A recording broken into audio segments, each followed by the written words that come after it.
What is up, guys? Welcome to your 14th C++ tutorial, and in this tutorial I'm going to be going over constructors, what they are and why they are useful. So first of all, I want to tell you guys what a constructor is.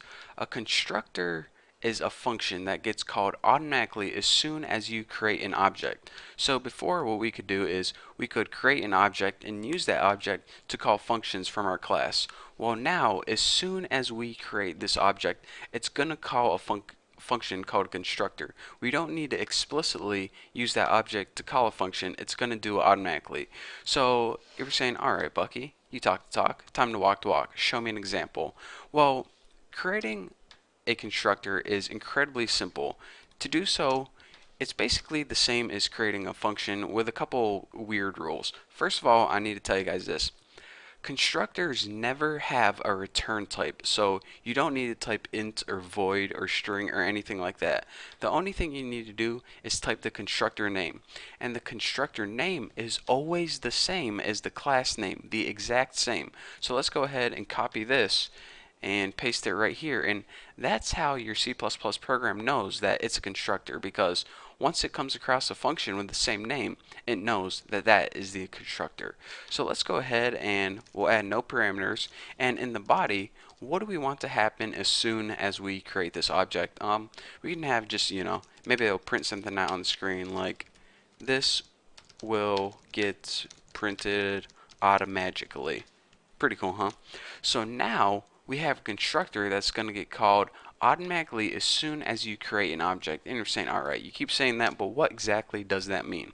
Well, say we have an object from Bucky class named BO. Well, before, we would have to write BO dot yada yada yada, whatever we wanted to use from it. But now, as soon as we create this object, this constructor is going to get called. So let's go ahead, build and run this and see. This will get printed automatically. Blah, blah, blah, automatically. So you could see that before we needed to use that object to call functions, but this is a special function called a constructor that gets called automatically as soon as you create that object. So you're saying, alright, that's pretty cool and interesting, but why wouldn't I just, print this out on the screen or something else? What's the use of a constructor? Why would you even want things to happen automatically? Well, typically people don't print things out in their constructors. Actually, if you see anyone printing something out in their constructor, then they're an idiot and you should slap them upside the head, because constructors, the main reason that people make constructors are to give variables an initial value. So for example, this class has a variable called name, but it might have another variable called age, height, weight, favorite color, favorite sports team, have all these variables. So as soon as you create an object from that class, you might want to assign a bunch of values to these variables right now. So in order to do that, here is what you do. Whenever you want to take a value and assign it to a variable, you need to add a parameter in your constructor. So let's go ahead and assign a value to this name right here. And in order to do that, we need to pass in string and just name it Z or something. So now what we can do is we're going to be passing it in a string to be setting it equal to name. Well, we already have a function that does that called setName. So in order to do that, just go ahead and call setName with a parameter of Z. So now later on, whenever we want to use our constructor can take a parameter as well. And for our parameter, let's just go ahead and write something like Lucky Bucky Roberts. And now what's going to happen is this. As soon as we create this object, it's going to call a constructor with a parameter Lucky Bucky Roberts. So it's going to go up, see if it has a constructor. Oh, I do. And as my parameter, I need a string. And for a string, we gave it Lucky Bucky Roberts. So anytime it saw Z, it plugged in Lucky Bucky Roberts. So it says, alright, in your constructor, you told me to set the name equal to Lucky Bucky Roberts.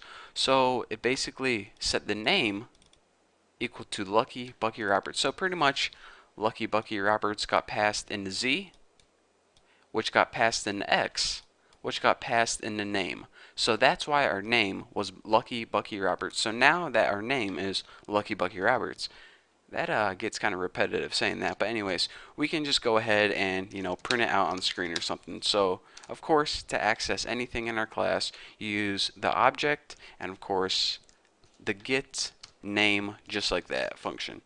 So let's go ahead and build and run this, and we have int main. We got a problem here. Hold on one second. Let me find it.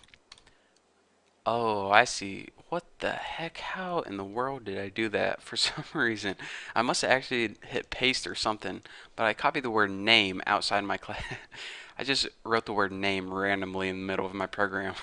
So remember not to put words randomly in the middle of your program or else it won't run. So now let's go ahead and build and run this and check it out. Lucky Bucky Roberts. So that is the basics of a constructor, how they work, and also how you can add a parameter to your constructor. And basically the only times you wouldn't want to add parameters to your constructors is whenever you're taking those variables that are inside your class and you want to set them equal to values initially. So that is basically why a constructor is useful. Whenever you have a bunch of variables in your class and you want to set them equal to values initially, that is how you can do that. So here's that example, and you just printed out our name. So simple enough.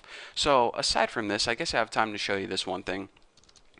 You might be thinking, alright, so I have an object from this Bucky class named BO, and its name is equal to Lucky Bucky Roberts. So does that mean later on, if I were to create another object from the Bucky class named like BO2, and I set this name equal to what's even dumber than Lucky Bucky Roberts? Sally McSalad? That's what's on my mind right now. So does that mean that I'm gonna overwrite this one? Well, let's go ahead and print out bo2 dot get name just like this. So let's go ahead and print it out and see what we get. Lucky Bucky Roberts and Sally McSalad. So what I want to stress is this. Whenever you create an object from a class, each object has its own set of variables. So this object, BO, name is Lucky Bucky Roberts. This object is named Sally McSalad. Even though they're from the same class, it's not like changing the same variable. So even though we set this BO2 equal to Sally McSalad, it didn't overwrite this. They're just from the same template pretty much. So anyways, what I wanted to stress is that you can create multiple objects from the same class and they don't overwrite each other. They're just assigned they're each set of variables. Am I saying that right? They're each assigned a set of variables. So yeah, just wanted to stress that before we get into objects and classes more and you get confused. So anyways, that's just a little side note. Stick with constructors, and then once you're good with constructors, you're ready to move on to my next tutorial. But for now, thank you guys for watching, and remember, don't stick words into randomly middle of your program. And yeah, I guess I'll see you in the next video.